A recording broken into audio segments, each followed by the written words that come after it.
What's up, my comic comrades? Today we continue covering the amazing Absolute Batman run by writer Scott Snyder and artist Nick Dragotta. The issue picks up where issue 3 left off, as issue 4 took a break from the ongoing story arc and gave us an Absolute Batman year 1, if you will, giving us his origin. But now we're back to the continuing story and seeing what Batman is gonna do now that he made a deal with Black Mask and the Party Animals. He accepted their money so they can let him continue with their plan. With that understood, let's get into it. Issue 5 starts off in the past, right after the attack at the zoo in which Bruce's father gave his life. We see Bruce with his mother Martha at the doctor, specifically Leslie Tompkins, where she's giving him a rabies shot as bats were let loose in the attack at the zoo. When she's all done giving Bruce his shots, Dr. Tompkins says, "If you start growing fangs or pointy ears, mister, you call me right away. Got it?" He grins and says, "Okay, Dr. Tompkins," as she says, "Otherwise, that should be the end of you and bats." Which obviously it is not. It is quite literally just the beginning. And on the next page, we see Bruce and his mother at his father's funeral. After this, we're brought back to the present where we see Batman speeding down Gotham City on his motorcycle. As captions say, he revs the engine as he rounds 27th, revs it louder on 39th, taunting them to try him, referring to the Party Animals, as captions continue to say, but they all just watch and let him pass. Look at him. He's daring them to blow up the deal. Some part of him wants them to, I'm sure. The bike has a tracker watching that dot. I half expect him to do it himself, drive right past the meeting spot, but he doesn't. Instead, he stops right where he's supposed to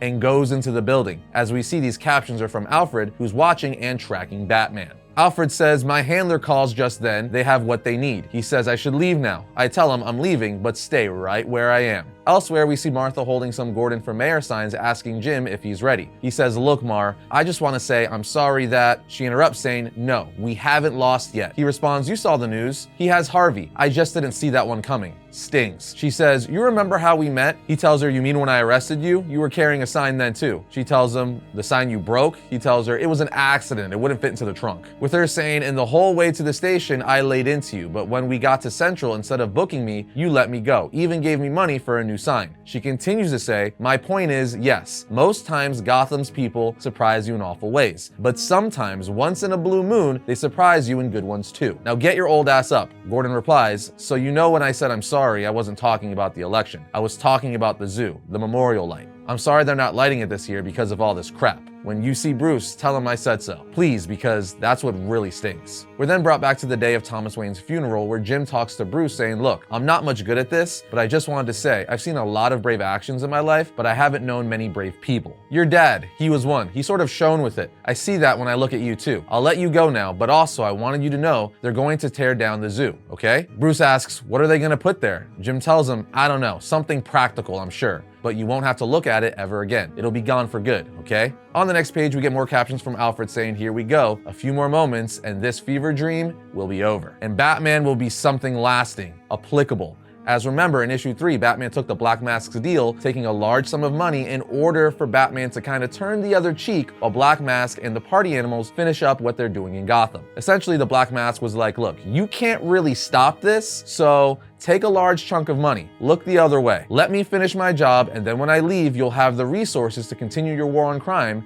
and you'll be looked at as a hero." Anyway, we see Batman on the rooftop with captions saying, as he's looking at Batman through binoculars, for a moment his back tenses, almost imperceptible. But I catch it as he sees Batman looking up. As Alfred continues to look with his binoculars, he sees snipers on all the rooftops around. He says, "You feel that? They're all jealous of you because you did it. You won. I'll tell you a secret. I'm bloody jealous of you too, because I learned too late. But you, cheers, Mr. Wayne." Then Black Mask lands his helicopter on the rooftop where he finds Batman waiting, and he says, "Hello there, let's make you rich." On the next page, Black Mask continues to say, "It's all set, buddy. 200 million. The code to the account was sent this morning." Batman replies, "I know. I already used it on something." Black Mask tells him, "Amazing. Look at you. On what? Cars, planes, bat computers? How much did you use? I have to know." Batman replies, "All of it," as we see panels of the 200 million in the shape of a bat on top of a light. All while we get flashbacks from the funeral when Bruce was talking to Jim. As Jim leaves, he says, "Mr. Gordon, stop. I don't want them to knock down the zoo or turn it into something practical. I want something there that makes everyone look. Like you said, something that shines." As Batman in the present hits the switch and asks Black Mask, "Want to see how I spent it?" And on the next page, we see he spent it to make a gigantic bat signal. That's right, he used the 200 million to make the silhouette of a bat for his bat signal. Black Mask says, "That is one ugly bat. As the news starts reporting saying, reports of Gotham City Zoo memorial light, witnesses claim a massive bat made of money. So Bruce used the money to shine the bat signal from the zoo where his father died as a memorial. Because remember, as Jim said earlier in this issue, and what we learned in previous issues, they weren't gonna have the memorial at the zoo this year because of everything going on in Gotham, but Bruce used his $200 million to make sure that light shined where his father died. And when this all sets in with the Black Mask, he screams, "Party animals, the deal is off." Batman turns and says, "See, Ronin, I don't need cars or planes or computers. I don't need anything you have. All I need is Batman," as he uses his tendril-like cape to stab, cut, and whip several of the party animals. In fact, remember that massive party animal that got his hand chopped off by Batman's bat symbol battle axe in the first issue? Yeah, he comes back for revenge with a giant cleaver jumping on Batman's back, putting said cleaver to his neck, saying, "Payback time." But Batman just responds by ejecting the spikes from his back and shoulders, impaling the thug like a pincushion. The thug starts screaming, "I'm stuck! Get me off him, please, sir!" Which is pretty damn gruesome as Batman just retracts the spikes from his shoulders and back while telling Black Mask and the party animals all the crime the party animals committed. All the arson, robbery, the murders. It was manufactured by you, so you and your boss could profit. You don't care how many people die. As he uses the cape like a whip to go through one of the party animals' neck, and then throw him over his body in front of Black Mask. Black Mask responds, "Nope. Fortunately though, you do.